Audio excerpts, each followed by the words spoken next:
I think when Tsungai gives an introduction, you sometimes think she's talking about somebody else.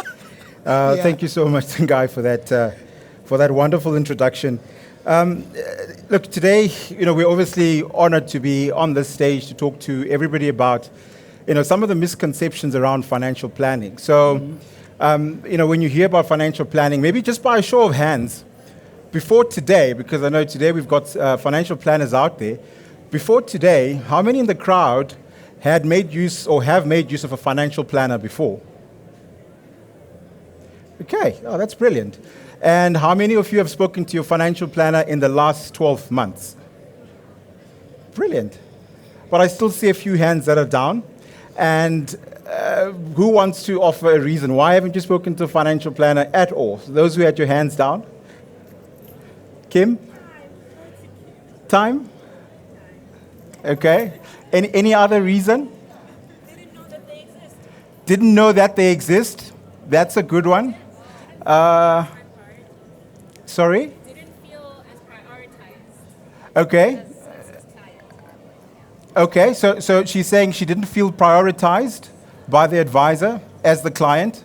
So you almost made to feel like the stepchild. It was hard to get a meeting. So it's hard to get a meeting. Okay. I saw a hand at the back. Yeah. So she's saying she thinks she's young and free, which perhaps you are.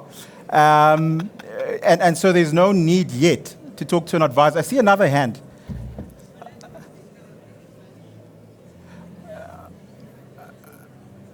Okay, you didn't think you were getting enough from the advisor? Enough salary? To warrant. Okay. So for you, financial planning, you almost need to qualify. You need to have a minimum salary to. Okay. Celeste, and then the gentleman. You didn't know how to access one. That's a good one. That's a good one. Maybe I'll take one from the gentleman here in the front as well. They just want to sell something. They're salesmen. Yeah. Okay. No, thank you so much. I really appreciate the feedback. Obviously, being at the Financial Planning Institute, we are responsible for the certification program and the professionalization of financial planning and advice in South Africa. So what you've said is very valuable for us. And I think hopefully today in our discussions we'll debunk some of those myths. So maybe we can start, Vuledzani, with a question about financial planning. So before it was professionalized, I've just spoken about how, at the Financial Planning Institute, we want to professionalize the industry. But what did the landscape look like before this era of professionalism? Thanks for that question, Ronald. I think some of the previous speakers actually spoke to a little bit of that, but I would like to just give you, some insights into how I grew up. I grew up in a village in Venda. So is there anyone who's Venda out there? Yay, I see you. So I grew up in a village, and there were no banks in the village as they do now. I think things are a lot more modern now. And we had people who were considered wealthy, had livestock, they had cows, goats, and also when it comes to food security, we plowed our own food. Yeah. We planted vegetables. Yeah. I think the beauty about living in the village is that you have a lot of land that you can use for that. So if you think about back in the days, or when I think back to when I was growing up, there were no personal loans, there were no credit cards, there were no mortgage bonds. And if you ask yourself then, how did we sustain ourselves, in that period, is you basically plant what you eat. If you needed to have money to do something like build a house, you saved. Yeah.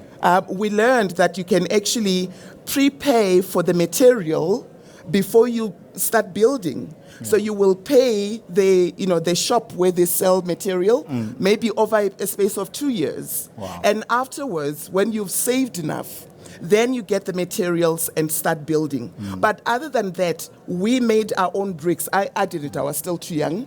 But, we basically made our own bricks. We did not buy bricks back in the days. It's just now, recently, that people start actually buying bricks. Yeah. So everything, we made it ourselves. From food security, from, just having houses where, our families live in, and the salaries for those who are employed. I mean, in a village, your career, it's either you're a teacher, you're a nurse, or you're a policeman. And even for those individuals who were employed, their money went so far because they did not have to spend it on a lot of things that we currently spend our money on. And if I have to think about how has that transitioned up to now, obviously with migration from the rural villages to the cities, what are the first things that we do? Retail stores. You start having an Edgar's card and a jet account. But if you think about it, back in the village, I didn't have to worry about it. Access to credit, those are some of the things that have sort of come about with urbanization. Yeah. But financial planning has always been there back in the villages. Yeah. If you needed to pay lobola, in the day and age, you go and take out a loan.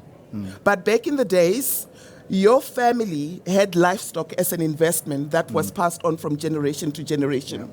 So when you needed to pay lobola, there were cows. You didn't have to take a loan for cows for you to pay lobola. And, those things really add up if you check as to currently what is the state of financial planning and our spending as a community. It's now everything. We feel that since we have access to credit, we need to use the credit. But if we go back to where financial planning really started for us as a community, we did everything ourselves. We did not live on credit. We basically were self-sustaining. Yeah. And I think with that, Ronald, I think about the many misconceptions about financial planning. Yeah. And I would like us to just explore that a little. If you can just share some of the misconceptions that you've sort of come across. Yeah, no, I think, thanks for that, for those insights. You're absolutely spot on. When we think financial planning, we think it's these complicated investments, which they are in certain instances, but you can't start financial planning, with some of the basics things you've spoken about. But if I can talk about some of the misconceptions, I'll try and address, the questions or the misconceptions that came from the floor. And the first one was around, financial planning being for the wealthy. I think one lady said, I didn't feel I earned enough to reach out to a financial planner. And the first thing I want to say to that is, look, I think financial planning is actually more critical to those with little.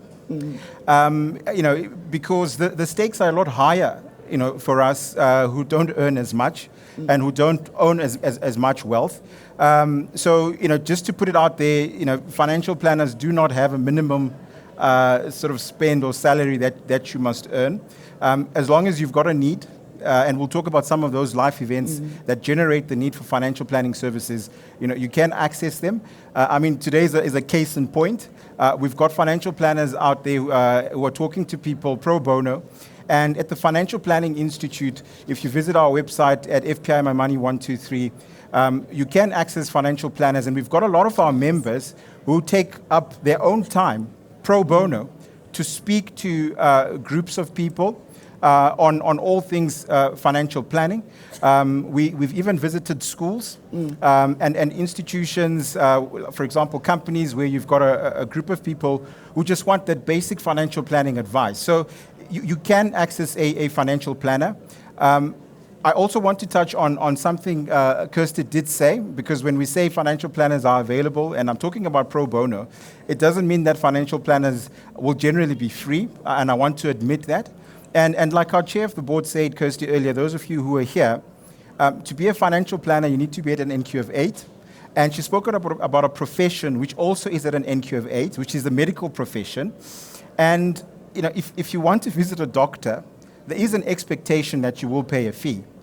And unfortunately, we cannot run away from that. But if I can also just, one last point on just trying to but give a bit of a transposition of the financial planning profession and the medical profession. If you had a medical condition, right, you wouldn't just go to somebody that you saw on Twitter or somebody that your friend said, look, this guy is good. You'd want to go to somebody that you are confident that they've got the education to be a doctor. They've got experience. They've operated on other people before, so the experience component is there. They've been examined by somebody, but most importantly, they've signed up to a code of ethics. And that's what we call the 4 E's, like Kirsty said earlier. You want that assurance that you're talking to a professional.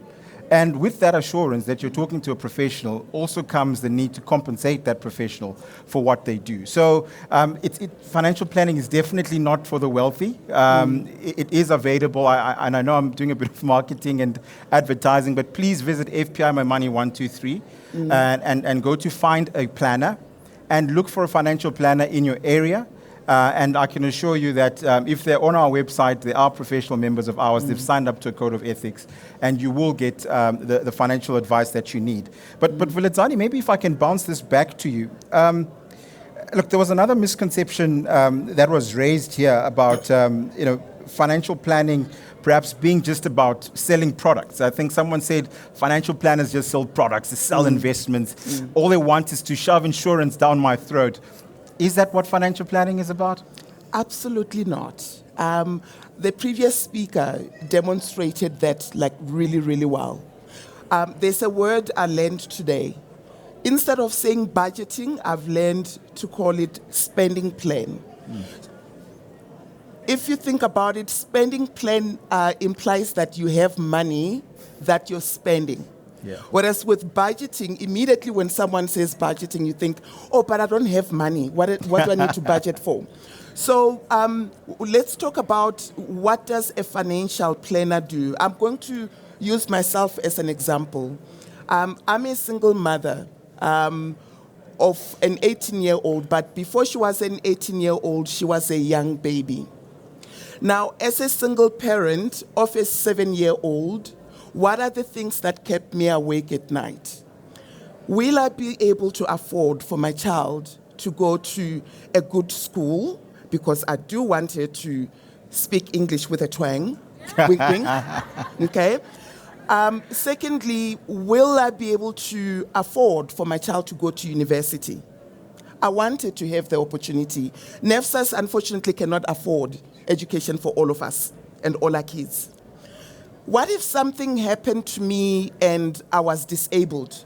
We're on the road all the time. I was using a taxi back in the days, so anything could happen. So if I'm disabled, I'm the main breadwinner. So if I'm not able to work, who's going to support my child? So, and what's the worst thing? When you're a parent, you're alive and yet you're not able to look after your kids. So for me, having disability cover was very important. Another one which was shared by one of our colleagues earlier. What if I'm diagnosed with a chronic illness like cancer, for example, and I need to be able to look after myself and to pay for medical bills? How would I be able to do that? And what if I died? It's the reality. My brothers are policemen. They have their own families and kids. There's no way they can afford to look after my daughter. And as I mentioned earlier, they would not be able to afford to pay my daughter's school fees so that she can go to the schools that I would have loved for her to go to. So for me, financial planning is not just about someone selling you policies. It actually defines the legacy that you want to leave behind. Now, we sometimes talk about trust fund babies. Well, for those babies to be trust fund babies, their parents had the conversations we're having now. Yeah. And they planned for those children. They took out life policies so that when they passed on, there was money left behind for their kids to still get the same education that their parents would have loved for them to get. And also, isn't it nice when your child starts working and you surprise them with a house or a car? That's not impossible. It just requires you to plan. And it starts with the spending plan that was shared a little bit earlier, to say, where do you start for you to actually do that? So don't think about financial planning as something for the wealthy. In fact, financial planning is critical when you're not wealthy, because every cent, you need to use it wisely. And so to answer your question, for me, there's a lot more. I want to retire and be like those glamours, okay? I want to be that grandparent that I'm able to spoil my grandkids. I want to be able to leave a legacy so that my grandkids do not start with nefses. I want my grandkids to have the option to say, where do we go to tertiary? Maybe let's go to Harvard. Okay, I'm pushing it. But you know what I mean?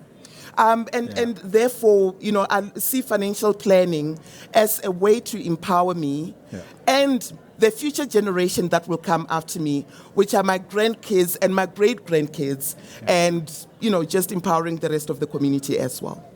Oh, thanks, Vuledzani. I think that's a very good point, perhaps, to end the conversation on. Something as simple as life insurance. I wouldn't want to do a show of hands and ask who doesn't or who does have life insurance. But the way I look at it, and I like the example you give, if the first generation can leave something, whatever amount it is, or however small that asset is, first generation leaves that, second generation leaves something else. By the third generation, that has compounded into something very significant. And then the conversation that Kirsty had earlier about transferring of that wealth becomes even more important. So thank you so much, Vuledzani, for the chat this afternoon. Unfortunately, the clock's just gone o'clock, so we definitely need to leave the stage. But I think we have had a nice conversation around what financial planning is and is not. But if there's still any questions, or if there's anyone in the crowd who still feels, I've still got a few myths about financial planning that I would like debunked, we will be outside at the FPI stand just across from here. Please come and have a chat with us. We'd love to speak to you. Thank you. Absolutely. Thank you very much. Thank you very much.